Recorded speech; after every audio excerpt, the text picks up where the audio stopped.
ಜೀವನಾನ ನಾವು ಎಷ್ಟು ಸಿಂಪಲ್ಲಾಗಿ ತೊಗೊತೀವಿ ಅಷ್ಟು ಸಿಂಪಲ್ಲಾಗಿ ನಮ್ಮನ್ನ ಜೀವನ ಇರ್ತೈತಿ.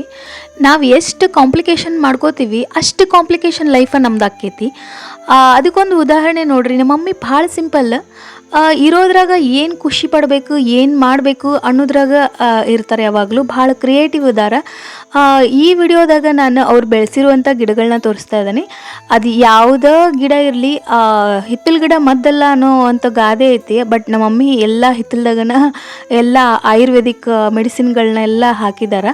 ಅವ್ರಿಗೆ ಏನೇನು ಬೇಕು ಅದೆಲ್ಲ, ಕಾಮ ಕಸ್ತೂರಿ ಆಗಿರ್ಬೋದು, ಈ ವೆರೈಟೀಸ್ ಆಫ್ ಅಂದರೆ ಹೂಗಳು, ಎಷ್ಟು ಹೂಗಳದಾವು, ಒಂದು 15ರಿಂದ 20 ಥರ ಹೂ ಅದಾವೆ. ಶೋ ಗಿಡಗಳದಾವೆ, ಮತ್ತು ಹಣ್ಣಿನ ಗಿಡಗಳದಾವೆ, ತೆಂಗಿನ ಮರ ಮತ್ತು ಅಡಿಕೆ ಮರ. ಇದು ಕಾಡುಗಂಧ ಅಂತಾರ ಅದು. ಇದು ಟೊಮ್ಯಾಟೊ ಕಾಯಿ, ಇದು ಅಡಿಕೆ ಮರ ಒಂದು ಬೆಳೆದೈತ್ರಿ, 6 ಹಚ್ಚಿದ್ರು ಪಾಪ. ಆಮೇಲೆ ಬಟ್ಟಲು ಹೂವು, ದಾಸವಾಳ ಅಂತೂ ಒಂದು 5ರಿಂದ 6 ಥರ ಅದಾವೆ. ನೆಕ್ಸ್ಟ್ ಇದು ಅಮೃತ ಬಳ್ಳಿ ಅಂತೇಳಿ ಕಷಾಯ ಮಾಡ್ಕೊಂಡೆಲ್ಲ ಕುಡಿಬಹುದು. ಮನೆ ಮುಂದೆ ನೋಡಿದ್ರೆ ಇಷ್ಟು ಚಂದ ನೇಚರ್. ಅವ್ರು ಭಾಳ ಲಕ್ಕಿ ಅದಾರ ಅನ್ಕೊತಾರ. ಅದಕ್ಕೆ ಅವರು ಸಿಟಿ ಲೈಫ್ನ ಇಷ್ಟಪಡೋದಿಲ್ಲ. 2 ದಿನಾನೂ ನಿಲ್ಲಂಗಿಲ್ಲ ನಮ್ಮ ಮನೆಗೆ ಬಂದ್ರೆ. ಮತ್ತು ಹಣ್ಣುಗಳು ನೋಡ್ತಾ ಇರ್ಬೋದು. ಅವ್ರ ಕ್ರಿಯೇಟಿವಿಟಿ ಬಗ್ಗೆ ಮುಂದಿನ ವಿಡಿಯೋದಾಗ ನೋಡೋಣಂತ.